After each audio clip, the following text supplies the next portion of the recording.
मान लीजिए एक ऐसी कंपनी है जहां सुबह ऑफिस आकर हाजिरी लगाने के बाद आपको काम की कोई जल्दी नहीं होती, आपको बस आराम से बैठकर टाइम पास करना है, कुछ खाना पीना है या गेम खेलना है, कोई रोकने वाला नहीं है क्योंकि बॉस देर से आते हैं और जब वो आते हैं तो रिसेप्शन वाली कलीग नीचे के सीसीटीवी कैमरे पर नजर रखती है। जैसे ही बॉस की गाड़ी दिखती है वो तुरंत सबको बता देती है। बॉस के आने के बाद भी आपको बस कुछ ही मिनटों के लिए काम करने का नाटक करना पड़ता है। जैसे ही बॉस अपने केबिन में जाते हैं आप फिर से अपना टाइम पास शुरू कर सकते हैं। साथ ही कंपनी में मिलने वाली फ्री चाय और स्नैक्स के मजे ले सकते हैं। अगर आपको ऑफिस में बैठे बैठे बोरियत हो रही है तो आप अपने दोस्तों के साथ नीचे जाकर चाय नाश्ता करके टाइम पास कर सकते हैं। तो बधाई हो, आपने बिना कुछ किए पूरी सुबह की सैलरी कमा ली है। लेकिन हाँ, कंपनी का एक बहुत ही सख्त नियम है, शाम को छुट्टी के बाद किसी को भी ऑफिस में रुकने की इजाजत नहीं है। ये कंपनी ओवरटाइम के सख्त खिलाफ है। अगर आपकी तबियत खराब होती है तो बस एक मेडिकल सर्टिफिकेट दिखाओ और बॉस अपनी जेब से आपके इलाज का खर्चा उठाएंगे और आपको पेड लीव भी मिलेगी। तो क्या आप ऐसी कंपनी में काम करना चाहेंगे? ऐसे बॉस के लिए काम करना चाहेंगे? जवाब देने की जल्दी मत कीजिए, पहले इस फिल्म की पूरी कहानी सुन लीजिए। हेलो दोस्तों, मैं हूं डेविड। सच कहूं तो पिछले कुछ सालों में सस्पेंस से भरी भारतीय फिल्मों ने तहलका मचा रखा है। अंधाधुन, दृश्यम और महाराजा जैसी हर फिल्म ने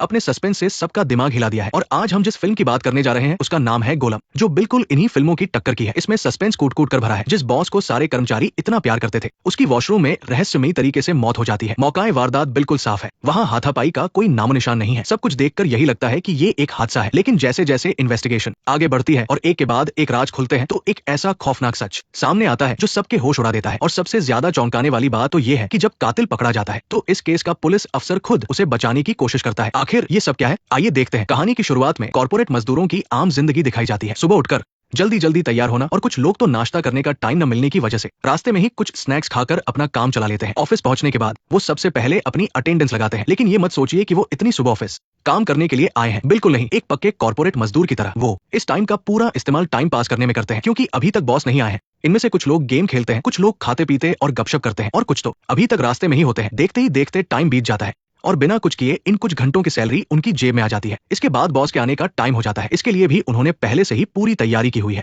रिसेप्शन पर काम करने वाली लड़की जैसे ही कैमरे में बॉस की गाड़ी को देखती है तो बस उसके एक इशारे पर सब लोग तुरंत काम करने की एक्टिंग शुरू कर देते हैं। बाहर से देखने पर लगता है कि सब बहुत बिजी है, लेकिन असल में वो बस कंप्यूटर की स्क्रीन को रिफ्रेश कर रहे होते हैं। इनका सीधा सा फंडा है कि बॉस नहीं है तो खुलकर टाइम पास करो और बॉस आ गए हैं तो छुप कर टाइम पास करो। बॉस ऑफिस आने के बाद एक चक्कर लगाते हैं, तभी उनकी नजर एक खाली सीट पर पड़ती है। पास बैठा कलीग तुरंत बताता है कि जो बंदा नहीं आया है उसने कल रात बहुत देर तक बिना एक्स्ट्रा पैसे के ओवरटाइम किया था, जिस वजह से आज उसे आने में देर हो गई। और ये लेट आने वाला इंसान वही हैंडसम लड़का है जो अभी अभी बाइक से आ रहा था। इससे साफ पता चलता है कि ऑफिस के सभी कर्मचारी आपस में एक दूसरे का कितना साथ देते हैं। इसके बाद रिसेप्शन वाली लड़की बॉस को आज के शेड्यूल के बारे में बताती है। तभी बॉस उस लेट आने वाले कर्मचारी के बारे में कहते हैं कि हमारी कंपनी में ओवरटाइम नाम की कोई चीज नहीं है। जो आपकी शिफ्ट का टाइम है उसी टाइम पर आइए और छुट्टी होने पर सीधे घर जाइए। अगर किसी के साथ डेट पर जाना है तो डेट पर जाइए। फिर बॉस बताते हैं कि अगले कुछ दिनों के लिए वो बिजनेस ट्रिप पर जा रहे हैं। अगर ऑफिस का कोई काम हो तो वो उन्हें ईमेल पर अपडेट कर दे। इसके बाद वो लड़की बाकी लोगों को उनके काम के बारे में बताती है, लेकिन इसके बावजूद कोई काम नहीं करता और कुछ लोग तो चाय नाश्ते के लिए बाहर चले जाते हैं। सच में ये कंपनी रिटायरमेंट के बाद काम करने के लिए एकदम परफेक्ट है। लेकिन ये बस तूफान के आने से पहले की शांति थी, क्योंकि अब कुछ बहुत बुरा होने वाला था। मीटिंग में सेक्रेटरी को अचानक एक फोन आता है। वो तुरंत बॉस को ढूंढने जाती है, लेकिन शीशे से देखती है कि बॉस केबिन में नहीं है। बाकी लोगों से उसे पता चलता है कि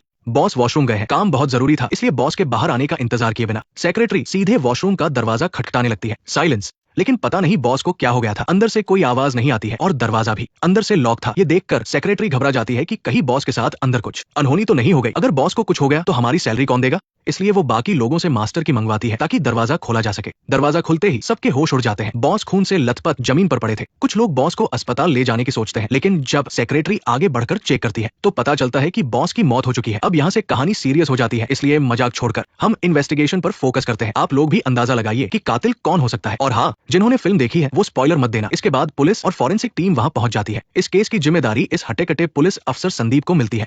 तभी उसके फोन की घंटी बजती है। ये उसके सीनियर का फोन था जो संदीप को हिदायत देता है कि इस केस को पूरी गंभीरता से ले और सच का पता लगाकर ही दम ले, क्योंकि मरने वाला इंसान मिनिस्टर का बहुत अच्छा दोस्त था। फॉरेंसिक टीम डेड बॉडी की शुरुआती जांच करती है। बॉस के चेहरे की मांसपेशियां अकड़ गई थी, जिससे पता चलता है कि मौत करीब 1 घंटे पहले हुई है। सिर पर एक गहरी चोट के अलावा शरीर पर कहीं और कोई चोट का निशान नहीं था। इसके अलावा बॉस की पैंट पर कॉफी के दाग थे और ड्रॉर में रखी दवाइयों से पता चलता है कि उन्हें क्रॉनिक ऑब्स्ट्रक्टिव पल्मोनरी डिजीज यानी फेफड़ों की बीमारी थी। आसान भाषा में बताओ तो जब कोई इंसान बहुत ज्यादा स्मोकिंग करता है या धूल मिट्टी में रहता है तो फेफड़ों की नसें ब्लॉक हो जाती है, जिससे सांस लेने में बहुत दिक्कत होती है। इन सारी बातों को जोड़कर फॉरेंसिक टीम एक थ्योरी बनाती है। ऐसा लगता है कि बॉस की पैंट पर कॉफी गिर गई थी, जिसे साफ करने के लिए वो वॉशरूम गए होंगे। तभी अचानक उन्हें सांस लेने में दिक्कत होने लगी और उनका बैलेंस बिगड़ गया। वो जमीन पर गिर पड़े, जिससे उनके सिर के पिछले हिस्से पर गंभीर चोट आई और उनकी मौत हो गई। इसलिए हो सकता है कि ये कोई कत्ल नहीं बल्कि एक हादसा हो। हालांकि ये थ्योरी बिल्कुल सही लग रही थी, लेकिन इस केस में अभी भी कई सवाल बाकी थे। पहला सवाल ये था कि वॉशरूम का फर्श बिल्कुल सूखा था, तो वहां फिसलने का कोई चांस ही नहीं है और अभी तक डेड बॉडी की पूरी तरह से जांच भी नहीं हुई थी, इसलिए हम यकीन से नहीं कह सकते कि मौत सिर की चोट से ही हुई है। इसके अलावा अगर कोई वॉशरूम में कपड़े साफ करने जाता है तो उसे दरवाजा अंदर से लॉक करने की क्या जरूरत है। साथ ही वॉशरूम के अंदर से एक मुड़ा हुआ कागज का टुकड़ा भी मिलता है। इन सब बातों से तो यही लगता है कि ये कोई साधारण हादसा नहीं है। इसके बाद पुलिस डेड बॉडी को पोस्टमार्टम के लिए भेज देती है। संदीप ऑफिस के सभी कर्मचारियों को एक जगह इकट्ठा करता है और उनसे कहता है कि जब तक इस केस की सच्चाई सामने नहीं आ जाती कोई भी ऑफिस से बाहर नहीं जाएगा। अगर किसी को वॉशरूम भी जाना है तो पहले उसे बताकर जाना होगा। इसके बाद संदीप मौकाए वारदात की कोने कोने की अच्छे से तलाशी लेना शुरू करता है। वो देखता है कि वॉशरूम के अंदर दरवाजे के हैंडल पर खरोंच के 2 गहरे निशान थे। ऐसा लग रहा था कि ये किसी इंसान ने किया है। हो सकता है कि बॉस वॉशरूम में फंस गए हों और दरवाजे का लॉक खराब होने की वजह से उन्होंने बाहर निकलने के लिए हैंडल को जोर से खींचा हो। संदीप तुरंत एक चाबी बनाने वाले को बुलाता है ताकि वो चेक कर सके कि लॉक में कोई खराबी तो नहीं है, लेकिन चाबी वाला अच्छे से चेक करने के बाद बताता है कि लॉक बिल्कुल ठीक काम कर रहा है। अब ये बात पूरी तरह से साफ हो चुकी थी कि ये कोई हादसा नहीं है। इसके बाद वो लोग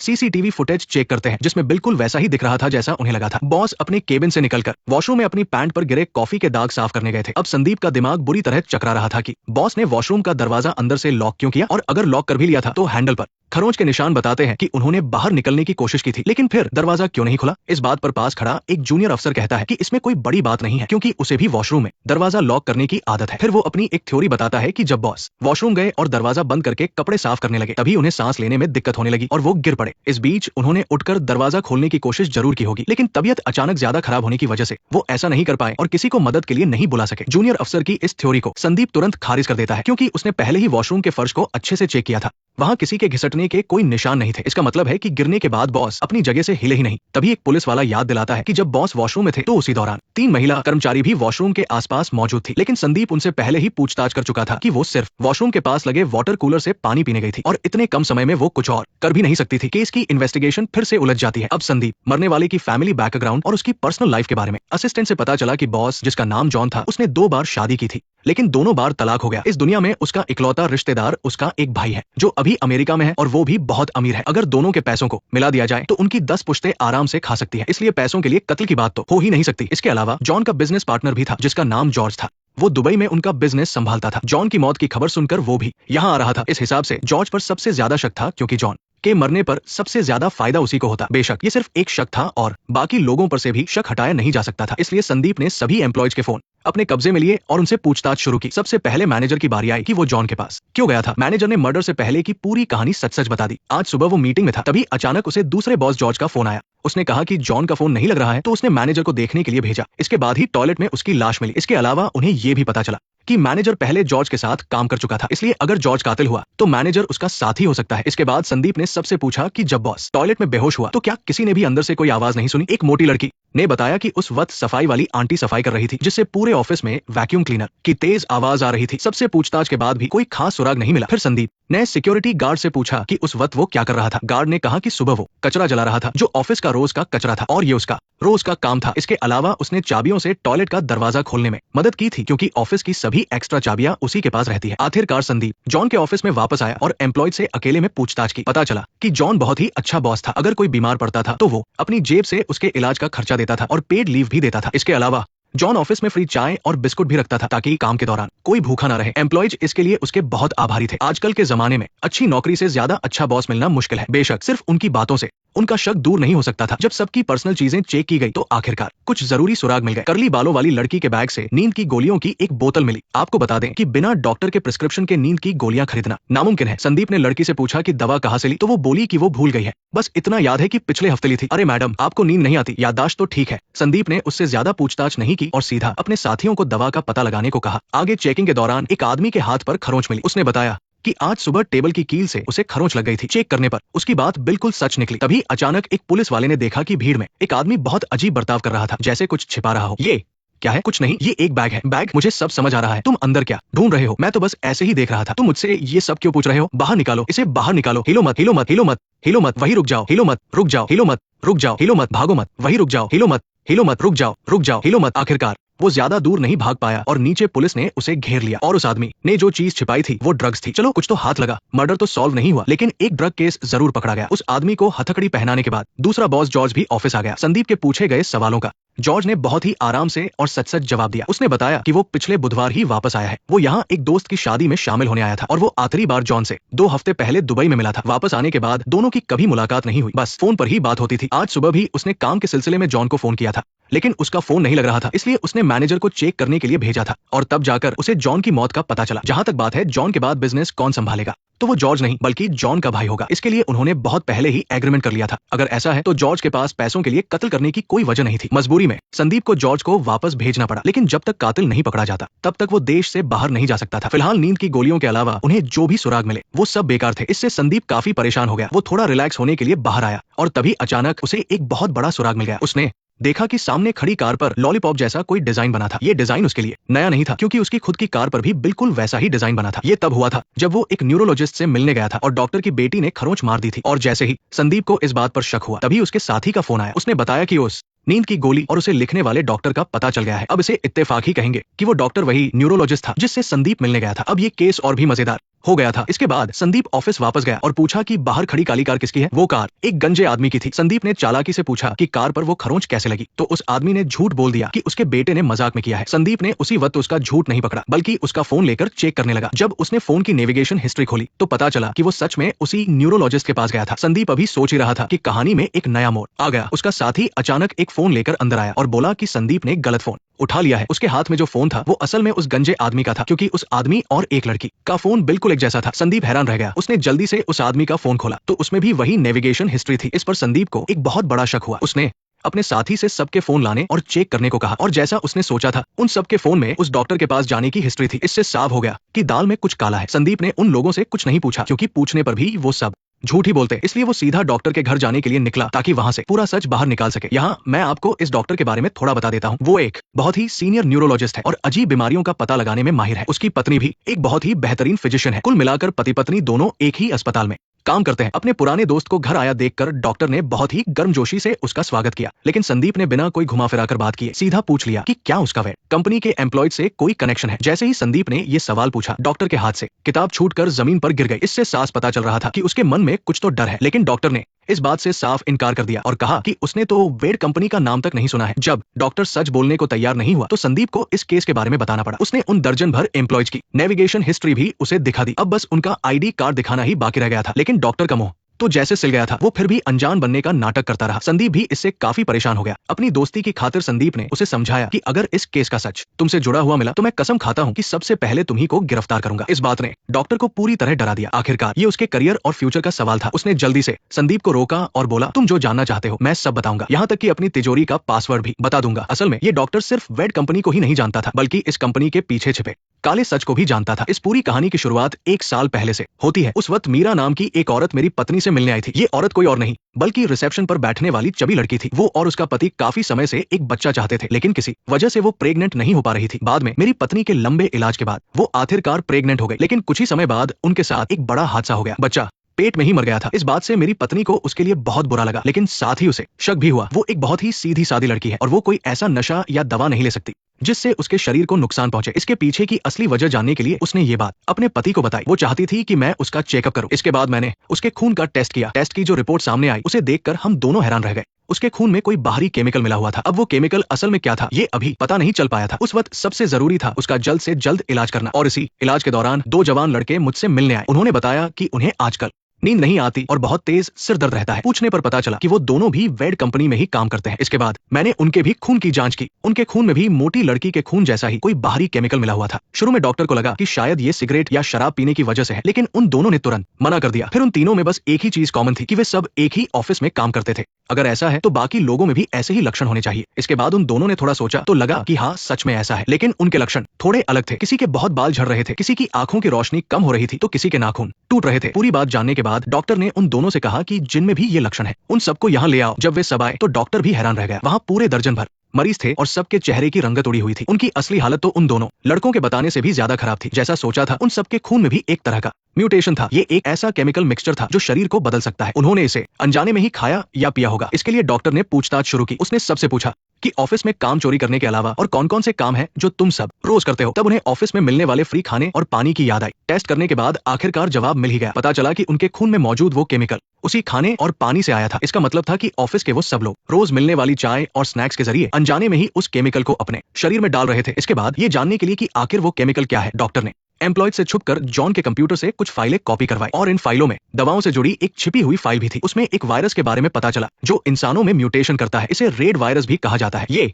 वायरस एक बायोटेक कंपनी से आया था और इस कंपनी को बनाने वाला कोई और नहीं बल्कि जॉन और उसका सगा भाई था। यानी वेड कंपनी तो बस दुनिया को दिखाने के लिए एक नाटक थी। असली पैसा तो ये बायोटेक कंपनी कमाती थी। जहां तक बात है कि वो पैसा कैसे कमाते थे तो मैं आपको समझाता हूँ। सबसे पहले इस कंपनी ने दो चीजें बनाई।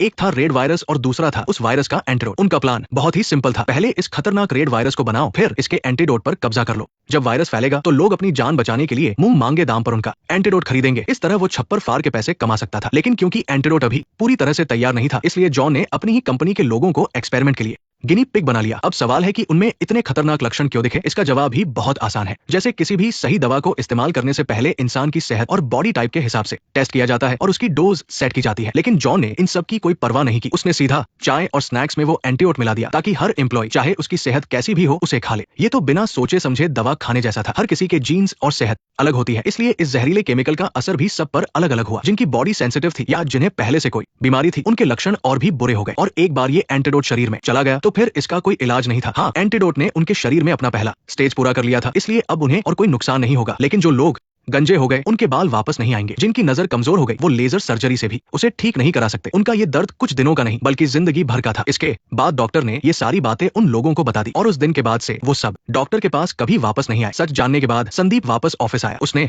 जब वहां के लोगों की ये बुरी हालत देखी तो उसका दिल पसीज गया। तभी एक पुलिस वाले ने आकर पूछा कि इन लोगों का क्या करना है, क्या इन्हें यही छोड़ दें या फिर सबको पुलिस स्टेशन ले चले। संदीप ने थोड़ी देर सोचा और एक फैसला किया। उसने तय किया कि वो सबको आजाद छोड़ देगा और उसने इस केस को भी एक एक्सीडेंटल डेथ यानी हादसे में हुई मौत बताकर बंद कर दिया। वापस जाने के बाद संदीप अभी भी सोच रहा था कि आखिर किस एम्प्लॉय ने जॉन का कत्ल किया होगा।